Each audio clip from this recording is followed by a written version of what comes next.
നിങ്ങൾക്ക് മോണിറ്റേഷൻ അപ്ലൈ വന്നിട്ടുണ്ട്, ഇതുപോലെ ഇങ്ങനെ അപ്ലൈ വന്നിട്ടുണ്ട് എന്നുണ്ടെങ്കിൽ നിങ്ങൾ ധൃതി പിടിച്ചിട്ട് ചാടി കയറി പോയിട്ട് അപ്ലൈ ചെയ്യരുത്. ഓക്കെ, നിങ്ങൾ ശ്രദ്ധിക്കേണ്ട കാര്യങ്ങളുണ്ട്. അതിനായിട്ട് മുമ്പ് നിങ്ങളെ വീഡിയോയിൽ ഓൾറെഡി കോപ്പിറൈറ്റ് സ്ട്രൈക്ക് ഉണ്ടോ, അതല്ല ചാനലില് സോങ്ങിന് കോപ്പിറൈറ്റ് സ്ട്രൈക്ക് ഉണ്ടോ, അതല്ല ചാനലില് ഡാഷ്ബോർഡിൽ കോപ്പിറൈറ്റ് സ്ട്രൈക്ക് ഉണ്ടോ, ഒരേ ടൈറ്റിൽ കൊടുത്തിട്ടുണ്ടോ, പല വീഡിയോക്ക് ഒരേ ടൈറ്റിൽ കൊടുത്തിട്ടുണ്ടോ, അല്ല റീയൂസ്ഡ് കണ്ടന്റ് ഉണ്ടോ. റീയൂസ്ഡ് കണ്ടന്റ് പല പല കാരണങ്ങളുണ്ട് കേട്ടോ. ഒന്ന്, ടൈറ്റിൽ ഒരേ സെയിം ടൈറ്റിൽ കൊടുത്തിട്ടുണ്ടെങ്കിൽ റീയൂസ്ഡ് കണ്ടന്റ് വരും. അത് കൂടാതെ നിങ്ങൾ റീയൂസ്ഡ് കണ്ടന്റ് വേറെ ആൾക്കാരുടെ വീഡിയോ ഇട്ടിട്ടുണ്ടെങ്കിൽ റീയൂസ്ഡ് കണ്ടന്റ് വരും. അതല്ല നിങ്ങളുടെ തന്നെ വീഡിയോസ് പിന്നെയും വീഡിയോസ് ഇട്ടിട്ടുണ്ടെങ്കിൽ അതും റീയൂസ്ഡ് കണ്ടന്റ് ആണ്.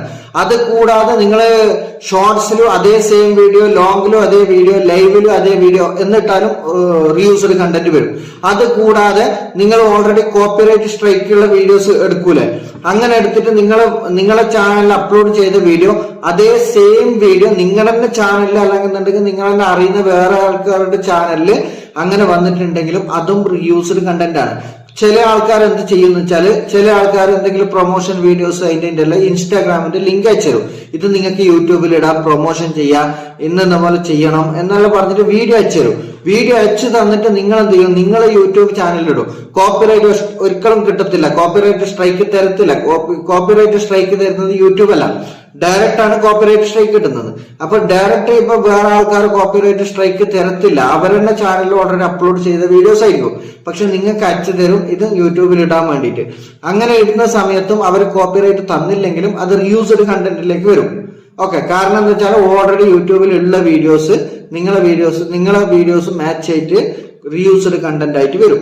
അപ്പൊ അതൊക്കെ ശ്രദ്ധിച്ചിട്ട് അതൊക്കെ ഓൾറെഡി ഉണ്ട് എന്ന് അതെല്ലാം റിമൂവ് ചെയ്ത് അതെല്ലാം ക്ലിയർ ചെയ്ത് എന്ന് ഉറപ്പ് വരുത്തിയതിന് ശേഷം മാത്രം നിങ്ങൾ അപ്ലൈ ചെയ്യുക. ഇത് നിങ്ങൾക്ക് അറിയാൻ വേണ്ടിയിട്ടാണ്. Already YouTube channel already telegram ഗ്രൂപ്പിലുള്ള ആൾക്കാർക്ക് കുറെ മിസ്റ്റേക്കുകൾ പറ്റിയിട്ടുണ്ട് ഇതുപോലെ. അപ്പൊ അതുകൊണ്ട് റിജക്റ്റ് ആവാതിരിക്കാൻ വേണ്ടിയിട്ടാണ് ഞാൻ ഈ ഇൻഫർമേഷൻ പാസ് ചെയ്തിട്ടുള്ളത്. ക്ലിയർ ആയിട്ട് നിങ്ങൾക്ക് പ്രോപ്പർ ആയിട്ട് നിങ്ങൾ ധൃതി കൂട്ടാണ്ട് പെടക്കാണ്ട് നിങ്ങൾ തിരക്ക് കൂട്ടാണ്ട് സ്ലോ ആയിട്ട് അപ്ലൈ ചെയ്യാം.